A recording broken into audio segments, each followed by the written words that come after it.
Hi friends, எல்லோரும் நல்லா இருக்கீங்களா? வாங்க ஃப்ரெண்ட்ஸ், பப்ஸு சாப்பிட்லாம். இன்றைக்கி நம்ம சுவையான பப்ஸு செய்ய போகிறோம். அதுக்கு முட்டை வேக வச்சிடலாம். பேக்கரியில் வாங்குறத விட ரொம்ப தரமாக மைதா சேர்க்காமல் கோதுமையிலே செய்திடலாம். 4 பப்ஸுக்கு தேவையான கோதுமை மாவு போட்டுட்டேன். தேவைக்கேற்ப உப்பு, ஒரு 2 ஸ்பூன் அளவுக்கு சமையல் ஆயில் போட்டுருங்க. தயிர் ஒரு 2 ஸ்பூன் சேர்த்துக்கலாம். அப்போ தான் கிறிஸ்பியாகவும் சாஃப்டாகவும் வரும். கடையில் வாங்குகிற பப்ஸோட இந்த பப்ஸு ரொம்ப ஹெல்த்தியும் டேஸ்டியும் கூட. கொஞ்சமாக தண்ணி தெளிச்சிட்டு சப்பாத்தி மாவு பதத்துக்கு இதை நல்லா பிசைந்து எடுத்துடலாம். முக்கியமாக பப்ஸு செய்ய நமக்கு எதுவுமே தேவையில்லைப்பா, ஓவன்லாம் வேண்டாம். வீட்டில் இருக்க தோசைக்கல்லை வச்சு ஒரு 4 ஸ்பூன் எண்ணெய் இருந்தால் போதும், அருமையாக செய்துடலாம். முதல்ல பப்ஸு உள்ளே வைக்கிறதுக்கு தேவையான மசாலா ரெடி பண்ணிடலாம். கொஞ்சம் ஆயில் போட்டு கடுகு போட்டுட்டு ஒரு பெரிய வெங்காயம் கட் பண்ணி போட்டாச்சு. கொஞ்சம் வதக்கி விட்டுட்டு தக்காளி பழம் நல்லா கட் பண்ணி ஒரு தக்காளி பழத்தை சேர்த்துடுங்க.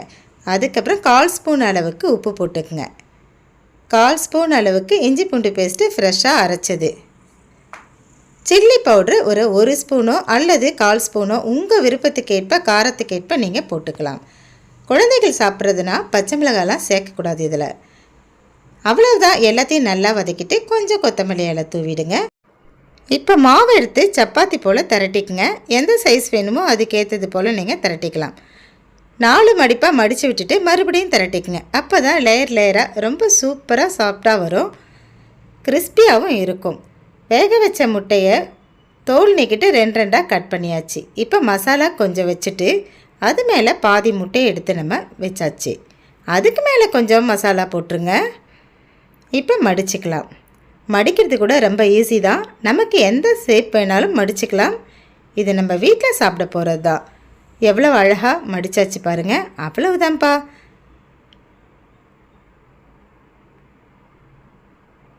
கொஞ்சமாக ஆயில் போட்டுருங்க.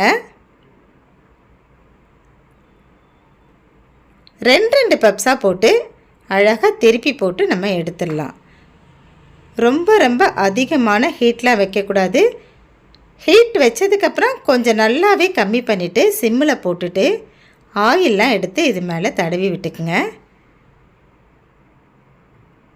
ஓவன் இல்லாமல் எந்தவித டென்ஷனும் இல்லாமல் ஒரே ஒரு தோசைக்கல் இருந்தால் போதும், ஹெல்த்தியான பப்ஸ் நமக்கு ரெடி ஆகிடும். வீட்டில் இருக்க கோதுமை மாவை வச்சு முட்டை இருந்தால் அதை வச்சு நம்ம ஸ்நாக்ஸ் பண்ணி குழந்தைகளுக்கு கொடுக்கலாம். இனி பேக்கரி பக்கமே போகாதீங்க. ஆரோக்கியமான பப்ஸு எப்படி செய்கிறதுன்னு உங்களுக்கு தெரிஞ்சிடுச்சு. இதே போல் செய்து சாப்பிடுங்க ஃப்ரெண்ட்ஸ். இப்போ எவ்வளோ அழகாக வெந்திருக்கு பாருங்கள். 4 பக்கமும் நம்ம திருப்பி விட்டுட்டு எடுத்துட வேண்டியது தான். நம்ம வீட்டில் ஏதாவது ஃபங்க்ஷன்னா உடனே நம்ம கடைக்கு ஓடி போய் தான் பப்ஸ் எல்லாம் வாங்கிட்டு வருவோம். இனிமேல் அப்படியெல்லாம் வேண்டாம். இதே போல் ஆரோக்கியமான பப்ஸு செஞ்சு வர்ற விருந்தாளிகளுக்கு நம்ம தரலாம். ஏதாவது ஃபங்க்ஷன்னாலும் நம்ம நிறைய செய்து இதை நம்ம பரிமாறிக்கலாம். இப்போ நல்ல சுவையான கிறிஸ்பியான சாஃப்டான பப்ஸ் ரெடி ஆயிடுச்சு. என்ன ஃப்ரெண்ட்ஸ், உங்களுக்கு இந்த வீடியோ பிடிச்சிருக்கா?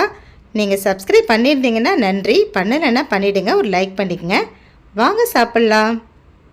வாவ், எவ்வளோ சூப்பராக இருக்குது பாருங்கள். மசாலா மணத்தோட அடுத்தடுத்த அப்டேட் உங்களுக்காக வந்துக்கிட்டே இருக்குது. தேங்க்ஸ் ஃபார் வாட்சிங் ஃப்ரெண்ட்ஸ்.